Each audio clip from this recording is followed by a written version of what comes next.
Hello दोस्तों, स्वागत है आपका हमारे चैनल यूपी एग्जाम क्विज़र में। दोस्तों, आज के वीडियो में हम 22 अक्टूबर से संबंधित उत्तर प्रदेश के सभी एग्जाम्स के लिए मोस्ट इंपॉर्टेंट करंट अफेयर के क्वेश्चंस को डिस्कस करेंगे और हर एक क्वेश्चन से रिलेटेड आपको फैक्ट भी बताएंगे। और वीडियो के अंत में हम आपसे ये क्वेश्चन भी पूछेंगे जिसका जवाब आपको कमेंट बॉक्स में देना है। और अगर आपको इसकी PDF डाउनलोड करनी है तो इसकी PDF आप हमारे टेलीग्राम ग्रुप से डाउनलोड कर सकते हैं। टेलीग्राम ग्रुप की लिंक आपको वीडियो के डिस्क्रिप्शन में मिल जाएगी। तो चलिए शुरू करते हैं। आज का सेशन शुरू करने से पहले हम कल के क्वेश्चंस का रिवीजन करेंगे। कल का पहला क्वेश्चन है, अयोध्या तीर्थ यात्रा के लिए गुजरात सरकार द्वारा जनजातीय वर्ग को प्रति व्यक्ति कितने रुपए की राशि प्रदान की जाएगी। इसका जो करेक्ट आंसर है वो है ऑप्शन नंबर सी, 5,000 रुपये प्रति व्यक्ति। अगला क्वेश्चन है, हाल ही में उत्तर प्रदेश विधानसभा के नए उपाध्यक्ष किसे निर्वाचित किया गया है। इसका जो करेक्ट आंसर है वो है option number B, Nitin Agrawal को। और दोस्तों, उत्तर प्रदेश करंट अफेयर की लास्ट 8 मंथ की अगर आपको PDF डाउनलोड करनी है तो उसकी लिंक आपको वीडियो के डिस्क्रिप्शन में मिल जाएगी। वहाँ से आप इस PDF को डाउनलोड कर सकते हैं। और इसके अलावा अगर आपको उत्तर प्रदेश करंट अफेयर की सितंबर महीने की PDF डाउनलोड करनी है तो उसकी लिंक भी आपको वीडियो के डिस्क्रिप्शन में मिल जाएगी। तो वहाँ से आप ये दोनों PDF डाउनलोड कर सकते हैं। और दोस्तों, अगर PDF डाउनलोड करने में अगर कोई भी प्रॉब्लम होती है तो साइट पर आपको व्हाट्सएप नंबर और ईमेल मिल जाएगा जिस पर आप कॉन्टैक्ट कर सकते हैं। अगला क्वेश्चन है, हाल ही में किस राज्य सरकार ने राज्य कर्मचारियों से दहेज संबंधी शपथ पत्र मांगा है। इसका जो करेक्ट आंसर है वो है option number A, Uttar Pradesh सरकार ने। अगला क्वेश्चन है, किस राज्य ने रेड लाइट ऑन गाड़ी ऑफ पहल की शुरुआत की है। तो इस पहल की शुरुआत की गई है दिल्ली में, यानी ऑप्शन नंबर बी यहाँ पर करेक्ट होगा। अगला क्वेश्चन है, भारत कौन सी बार संयुक्त राष्ट्र मानवाधिकार परिषद का सदस्य बना। इसका जो करेक्ट आंसर है वो है ऑप्शन नंबर सी, 6वीं बार। अगला क्वेश्चन है, किस देश ने 2 दिवसीय वायु रक्षा अभ्यास वेलायात आयोजित किया है।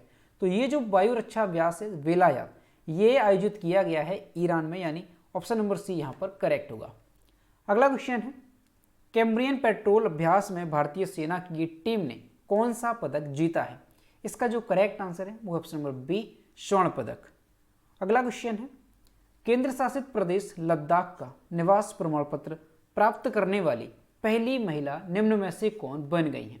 इसका जो करेक्ट आंसर है वो option number B, Fatima Bano. अगला क्वेश्चन है, ICC ने किसके साथ मिलकर बच्चों के मानसिक स्वास्थ्य और कल्याण के बारे में जागरूकता फैलाने के लिए समझौता किया है। इसका जो करेक्ट आंसर है वो है ऑप्शन नंबर ए, यूनिसेफ। तो दोस्तों, ये थे कल के वीडियो के क्वेश्चंस जिसका हमने रिवीजन किया। अब हम शुरू करते हैं आज का सेशन। आज का पहला क्वेश्चन है, उत्तर प्रदेश के कितने जिलों में गंगा नर्सरी योजना शुरू की जा रही है। इसका जो करेक्ट आंसर है वो है ऑप्शन नंबर सी, 27 जिलों में। उत्तर प्रदेश के 11 मंडलों के 27 जिलों में गंगा नर्सरी योजना शुरू हो गई है। औद्योगिक विकास योजना के तहत 3000 हेक्टेयर में बाग लगाया जा रहा है। इसका उद्देश्य किसानों की आय को बढ़ाने के साथ गंगा किनारे मिट्टी का क्षरण रोकना और पर्यावरण बेहतर बनाना है। प्रदेश के अलग अलग कृषि जलवायु क्षेत्र के अनुसार फलदार व शोभाकार के अलावा छायादार वृक्षों के पौधे तैयार किए जाएंगे। ये ऐसे किस्मों के पौधे होंगे जो पर्यावरण सुधार के क्षेत्र में भी अहम भूमिका निभाते हैं। अब दोस्तों, इन फलों में अगर देखा जाए तो कौन कौन से फलों के पौधे जो है वो लगाए जाएंगे, तो आपको ध्यान रखना है, आम है, अमरूद, आंवला, बेल, अनार, शरीफा व कागजी नींबू के उद्यान जो है वो लगाए जाएंगे। स्थापित होने वाली गंगा नर्सरी के लिए 50% तक अनुदान का प्रावधान किया गया है, यानी 15 लाख रुपए में स्थापित होने वाली गंगा नर्सरी के लिए 7.50 लाख रुपए किसान या बागवान को सब्सिडी के रूप में प्राप्त होगा। तो दोस्तों, आपको ध्यान रखना है कि उत्तर प्रदेश के 11 मंडलों के 27 जिलों में गंगा नर्सरी योजना शुरू की गई है। इसके तहत जो है प्रदेश के अलग अलग कृषि जलवायु क्षेत्र के अनुसार फलदार, शोभाकार और छायादार वृक्षों के पौधे लगाए जाएंगे। अब ये जो गंगा नर्सरी है इसके लिए 50% तक का अनुदान का भी प्रावधान है, यानी 15 लाख रुपए में जो स्थापित होने वाली गंगा नर्सरी है उसके लिए 7.5 लाख रुपए जो है वो किसान या बागवान को सब्सिडी के रूप में दिए जाएंगे। अगला क्वेश्चन है, देश भर में अपराध करने के मामले में कौन सा राज्य शीर्ष पर रहा। इसका जो करेक्ट आंसर है वो है option number A, Uttar Pradesh. हाल ही में जारी ताज़ा रैंकिंग के अनुसार उत्तर प्रदेश राज्य अपराध करने के मामले में शीर्ष स्थान पर रहा। वहीं देश भर में अपराध का पता लगाने के मामले में अगर देखा जाए तो भारत का गोवा राज्य शीर्ष स्थान पर रहा। गोवा राज्य द्वारा चलाई गई अहम पहलों की मदद से गोवा राज्य इस रैंकिंग में शीर्ष स्थान पर रहा है। तो दोस्तों आपको ध्यान रखना है कि अभी हाल ही में एक रिपोर्ट जारी की गई है, उसके अनुसार उत्तर प्रदेश ये अपराध करने के मामले में शीर्ष स्थान पर रहा है राज्यों की श्रेणी में। और अगर ये देखा जाए कि कौन सा राज्य अपराध का पता लगाने के मामले में पहले स्थान पर रहा है, तो आपको ध्यान रखना है कि भारत का गोवा राज्य ये अपराध का पता लगाने के मामले में पहले स्थान पर रहा है। अगला क्वेश्चन है, उत्तर प्रदेश के किस जिले में मोदी वैन लॉन्च की गई? इसका जो करेक्ट आंसर है वो ऑप्शन नंबर सी, कौशाम्बी में। अमित शाह ने उत्तर प्रदेश के कौशाम्बी जिले में मोदी वैन के रूप में डब की गई 5 मोबाइल मेडिकल वैन को हरी झंडी दिखाई। इन वैनों को भाजपा के सेवा ही संगठन कार्यक्रम के तहत प्रधानमंत्री नरेंद्र मोदी के शासनाध्यक्ष के रूप में 20 साल पूरे करने के उपलक्ष्य में लॉन्च किया गया है। मोदी वैन कौशाम्बी लोकसभा क्षेत्र में स्वास्थ्य केंद्रों के साथ ही सहायता केंद्रों के रूप में काम करेंगी तथा उनका संचालन कौशाम्बी विकास परिषद द्वारा किया जाएगा। तो दोस्तों आपको ध्यान रखना है कि उत्तर प्रदेश के कौशाम्बी जिले में मोदी वैन के रूप में जो है 5 मोबाइल मेडिकल वैन शुरू की गई हैं। और ये जो मोदी वैन है ये कौशाम्बी लोकसभा क्षेत्र में स्वास्थ्य केंद्रों के साथ ही सहायता केंद्रों के रूप में काम करेंगी। तो आपको ध्यान रखना है कि इनको जो हरी झंडी दिखाई है वो किसने दिखाई है, तो गृह मंत्री अमित शाह द्वारा इन वैनों को हरी झंडी दिखाई गई है। अगला क्वेश्चन है, हाल ही में जारी वैश्विक खाद्य सुरक्षा सूचकांक 2021 में भारत किस स्थान पर रहा? इसका जो करेक्ट आंसर है वो है ऑप्शन नंबर ए, 71वें स्थान पर। इस रिपोर्ट के अनुसार 113 देशों को शामिल किया गया था। इसमें अगर भारत की रैंकिंग देखी जाए तो भारत 71वें स्थान पर रहा। और अगर स्कोर की बात की जाए तो भारत को 2021 में 57.2 अंक का स्कोर प्राप्त हुआ है। वहीं अगर भारत की पड़ोसी देशों की बात की जाए तो पाकिस्तान इसमें 75वें स्थान पर रहा, श्रीलंका 77वें स्थान पर रहा, नेपाल 79वें स्थान पर रहा और बांग्लादेश 84वें स्थान पर रहा है। तो ये जो पड़ोसी देश हैं भारत के, इनसे भारत का प्रदर्शन जो है वो बेहतर रहा है। लेकिन वहीं अगर चीन की बात की जाए तो चीन से जो भारत है वो काफ़ी पीछे है, यानी चीन को इस रैंकिंग में 34वां स्थान प्राप्त हुआ है, जबकि भारत को इसमें 71वां स्थान प्राप्त हुआ है। GFS इंडेक्स यानी ग्लोबल फूड सिक्योरिटी इंडेक्स को लंदन स्थित इकोनॉमिस्ट इम्पैक्ट द्वारा डिजाइन और निर्मित किया गया है और यह कोर्टेवा एग्री साइंस द्वारा प्रायोजित है। तो इसे भी आपको ध्यान रखना है। वहीं अगर इस रिपोर्ट के अनुसार शीर्ष स्थान पर देखा जाए तो Ireland, Australia, UK, Finland, Switzerland, Netherland, Canada, Japan, France और अमेरिका ने सूचकांक में 77.8 और 80 अंकों की सीमा में समग्र GFS स्कोर के साथ शीर्ष स्थान साझा किया है। तो दोस्तों आपको ध्यान रखना है, क्वेश्चन मोस्ट इंपॉर्टेंट है। ये जो रिपोर्ट है भी हाल ही में जारी की गई है, वैश्विक खाद्य सुरक्षा सूचकांक 2021, इसमें भारत की रैंक कौन सी रही है? तो आपको ध्यान रखना है 71वें स्थान पर भारत रहा है। और इस रैंकिंग में कितने देशों को शामिल किया गया था? तो आपको ध्यान रखना है 113 देशों को इसमें शामिल किया गया था। अब दोस्तों 2021 में कई सारे इंडेक्स जारी किए गए हैं, जिसमें कुछ इंपॉर्टेंट इंडेक्स हैं। तो उसमें भारत की स्थिति क्या रही है तो उसे एक बार हम रिवाइज करते हैं। तो अभी जो है आर्थिक स्वतंत्रता सूचकांक 2021 जारी किया गया, जिसमें भारत 121वें स्थान पर रहा। वर्ल्ड हैप्पीनेस इंडेक्स 2021 जारी किया गया, जिसमें भारत 139वें स्थान पर रहा। अंतर्राष्ट्रीय बौद्धिक संपदा सूचकांक जारी किया गया, जिसमें भारत 40वें स्थान पर रहा। विश्व प्रेस स्वतंत्रता सूचकांक 2021 जारी किया गया, इसमें भारत 142वें स्थान पर रहा। विश्व प्रतिस्पर्धात्मक सूचकांक 2021 जारी किया गया, जिसमें भारत 43वें स्थान पर रहा। वैश्विक शांति सूचकांक 2021 जारी किया गया, जिसमें भारत 135वें स्थान पर रहा। और इसके अलावा जो है वैश्विक विनिर्माण जोखिम सूचकांक 2021 जारी किया गया, जिसमें भारत दूसरे स्थान पर रहा। और ग्लोबल इनोवेशन इंडेक्स जारी किया गया, जिसमें भारत 46वें स्थान पर रहा। इसे भी आपको अच्छे से ध्यान रखना है। और हेनले पासपोर्ट इंडेक्स 2021 जारी किया गया, जिसमें जो भारत है वो 90वें स्थान पर रहा। और इसके अलावा वैश्विक भूख सूचकांक यानी ग्लोबल हंगर इंडेक्स 2021 जारी किया गया, जिसमें भारत 101वें स्थान पर रहा। तो ये कुछ मोस्ट इंपॉर्टेंट इंडेक्स हैं जो कि आपको अच्छे से ध्यान रखने हैं और ये एग्जाम में पूछे जा सकते हैं। अगला क्वेश्चन है, भारत ने किस राज्य में 12 किलोमीटर लंबी सेला सुरंग का काम शुरू किया? इसका जो करेक्ट आंसर है वो है option number B, Himachal Pradesh में। हिमाचल प्रदेश के तवांग और पश्चिम कामेंग जिलों के बीच 12 किलोमीटर लंबी सेला सुरंग बनाई जाएगी। सेला सुरंग की पृथ्वी तल से ऊंचाई 13,800 फीट बताई जा रही है। इस सुरंग की मदद से चीन के पश्चिमी क्षेत्र क्रमांक के खतरे से निपटने में भारतीय सेना को मदद मिलेगी। निर्माण कार्य पूरा होने पर 1.5 किलोमीटर लंबी यह सुरंग 13,800 फीट की ऊंचाई पर दुनिया की सबसे लंबी 2 लेन वाली सड़क सुरंगों में से एक होगी। और दोस्तों, इस सुरंग के बन जाने से तवांग से चीन की सीमा तक की जो दूरी है उसमें 10 किलोमीटर की कमी हो जाएगी। और ये जो सेला दर्रा है ये 317 किलोमीटर लंबे बालीपारा चारद्वार तवांग यानी BCT सड़क पर स्थित है।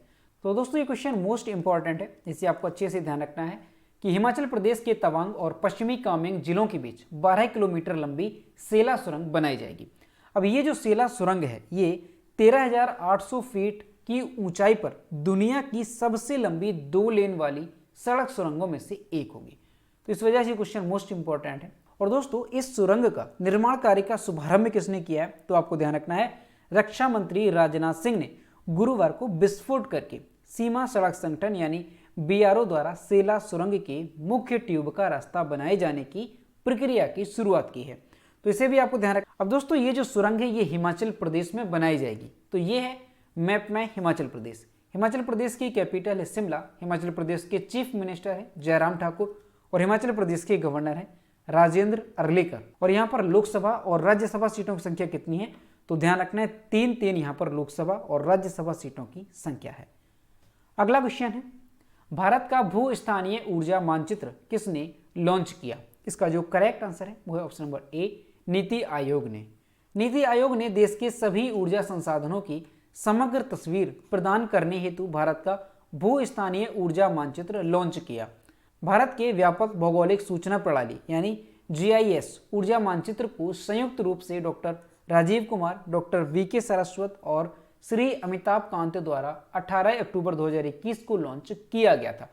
तो दोस्तों, आपको ध्यान रखना है कि नीति आयोग ने देश के सभी ऊर्जा संसाधनों की समग्र तस्वीर प्रदान करने के लिए भारत का भू स्थानीय ऊर्जा मानचित्र लॉन्च किया है। अब नीति आयोग की अगर बात करें तो नीति आयोग की स्थापना कब हुई थी? तो आपको ध्यान रखना है 1 जनवरी 2015 को नीति आयोग की स्थापना हुई थी। और नीति आयोग के अध्यक्ष कौन है? तो प्रधानमंत्री नरेंद्र मोदी नीति आयोग के अध्यक्ष हैं। और नीति आयोग के उपाध्यक्ष कौन है? तो राजीव कुमार नीति आयोग के उपाध्यक्ष हैं। और नीति आयोग के CEO कौन है? तो अमिताभ कांत नीति आयोग के CEO हैं। अगला क्वेश्चन है, अंतर्राष्ट्रीय टेबल टेनिस महासंघ की विश्व रैंकिंग में निम्न में से कौन सा खिलाड़ी शीर्ष पर पहुंच गया है? इसका जो करेक्ट आंसर है वो है ऑप्शन नंबर बी, पायस जैन। भारत के उभरते टेबल टेनिस खिलाड़ी पायस जैन ने लड़कों के अंडर 17 वर्ग में लगातार अच्छा प्रदर्शन कर रहे हैं।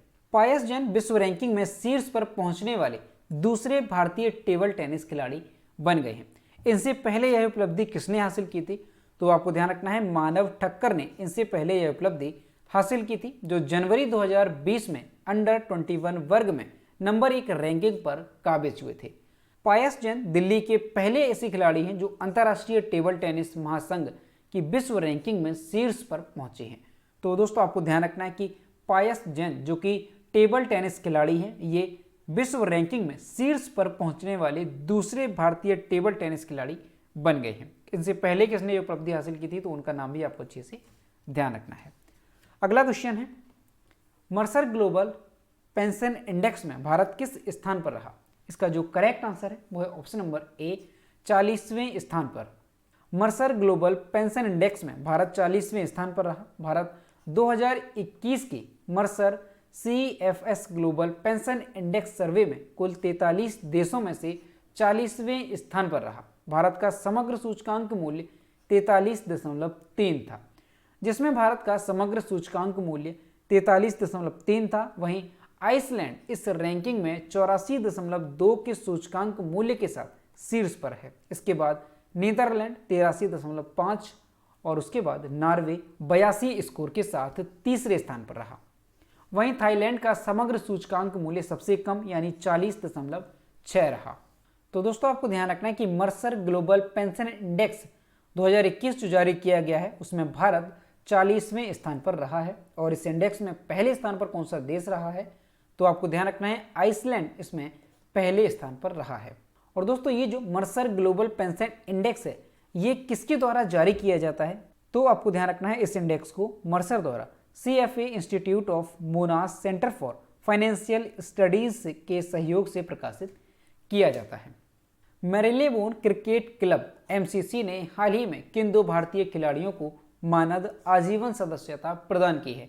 इसका जो करेक्ट आंसर है वो option number B, Javagal Srinath और हरभजन सिंह को।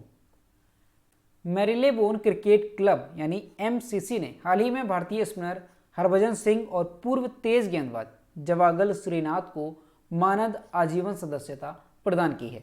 लंदन स्थित MCC को क्रिकेट नियमों का संरक्षक माना जाता है।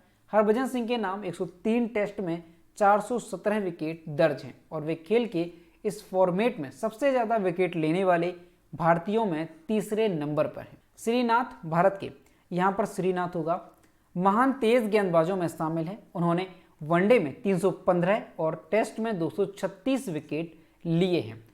तो दोस्तों आपको ध्यान रखना है मैरिलेबोन क्रिकेट क्लब यानी MCC ने हाल ही में भारत के 2 खिलाड़ियों को जो है आजीवन मानद सदस्यता प्रदान की है। अब वो कौन कौन से खिलाड़ी हैं, तो आपको ध्यान रखना है हरभजन सिंह और तेज गेंदबाज जवागल श्रीनाथ। अगला क्वेश्चन है, किस स्पेस एजेंसी ने ट्रोजन क्षुद्रग्रहों के अध्ययन के लिए लूसी मिशन लॉन्च किया? इसका जो करेक्ट आंसर है वो है ऑप्शन नंबर ए, नासा ने। अमेरिकी अंतरिक्ष एजेंसी नासा ने बृहस्पति के ट्रोजन क्षुद्रग्रहों के अध्ययन करने हेतु लूसी मिशन को लॉन्च किया। लूसी मिशन के तहत यह अंतरिक्ष यान सौरमंडल के विकास के बारे में अध्ययन करने के लिए कुल 8 प्राचीन क्षुद्रग्रहों की उड़ान भरेगा। लूसी मिशन का जीवन काल कुल 12 साल का होगा। लूसी मिशन को फ्लोरिडा के cap Canaveral space force station से कॉम्प्लेक्स 41 से एटलस V रॉकेट की मदद से लॉन्च किया गया है।